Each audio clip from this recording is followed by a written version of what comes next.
হয়েছে তাকে দর্শন করার।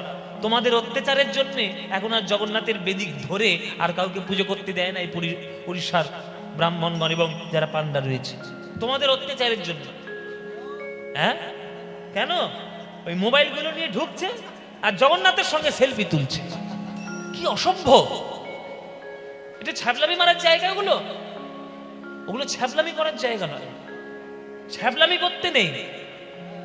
শ্রদ্ধা, ভক্তি, প্রেম, এইগুলো যদি তুমি ওখানে করো তবেই তুমি জগন্নাথের কৃপা পাবে।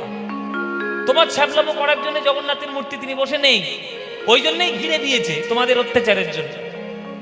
তাই আপনাদেরকে সবাইকে আমি হাত জোড়ে করে অনুরোধ করব, এবার থেকে পুরীতে যখন যাবেন অভক্তদের সঙ্গে নিয়ে যাবেন না। অভক্তদের সঙ্গে নিয়ে পুরী যাবেন না। অখাদ্য কুখাদ্য খেয়ে নালার মধ্যে মুখ ঢুকিয়ে পড়ে থাকবে।